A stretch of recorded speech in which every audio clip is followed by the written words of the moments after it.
Assalamualaikum warahmatullahi wabarakatuh. Perkenalkan saya Putri Ratna Dewi. Di sini saya akan menyampaikan materi tentang aset tetap yang saya ambil dari buku Pengantar Akuntansi Lanjutan oleh Imanda Firmantias Putri, DKK.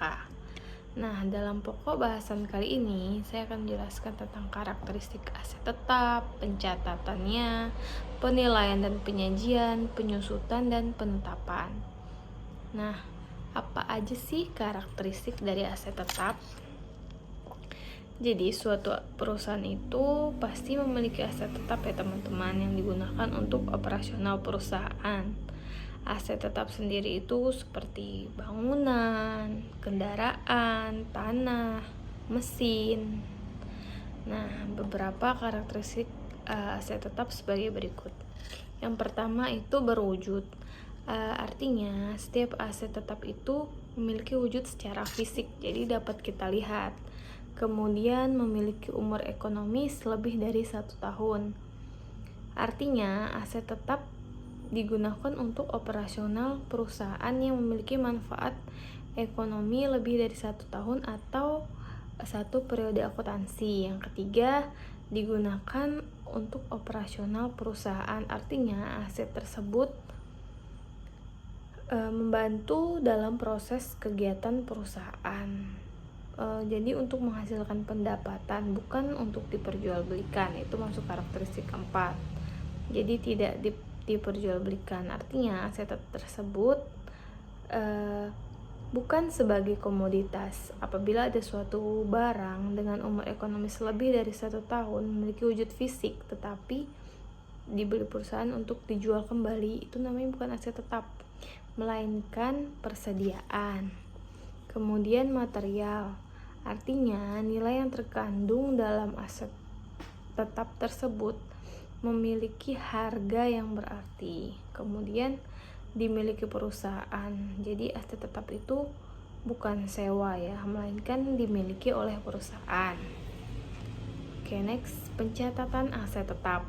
Pencatatan aset tetap adalah sebesar harga perolehannya.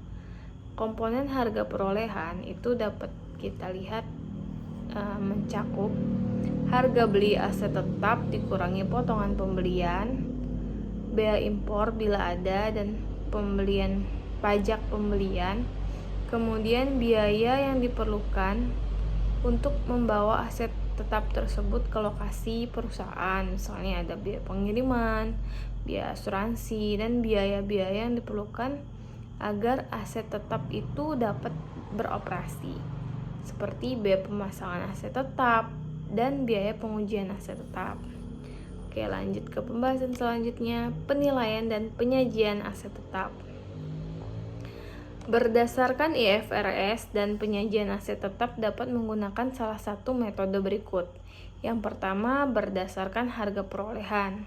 Aset tetap dinilai berdasarkan jumlah pengorbanan ekonomis perolehan aset hingga aset tersebut dapat digunakan. Kemudian berdasarkan revaluasi atau nilai pasar. Penilaian aset tetap didasarkan pada harga pasar ketika laporan keuangan disajikan. Dengan menggunakan dasar evaluasi aset tetap disajikan sesuai dengan gambaran yang lebih akurat tentang aset pada suatu waktu.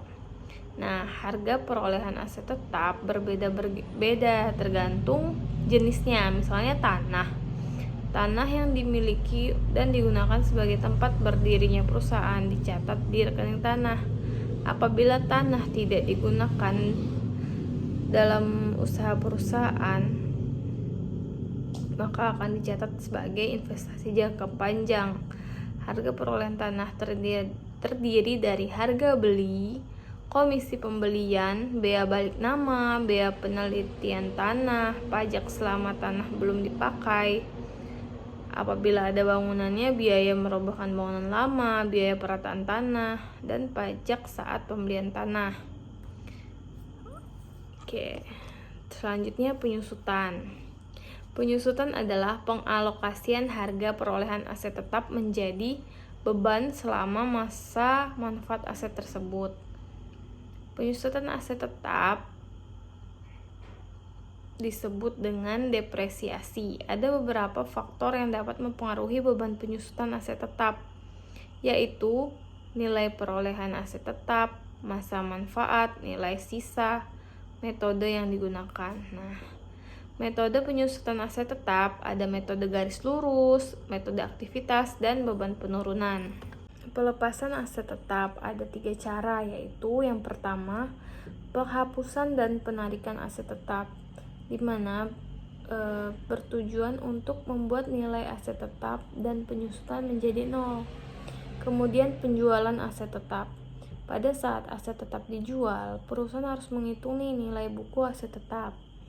Apabila nilai buku itu lebih besar daripada penjualan, maka perusahaan mengakui adanya kerugian. Ketika sebaliknya, apabila harga jual lebih tinggi daripada nilai buku, maka perusahaan akan mengakui adanya keuntungan.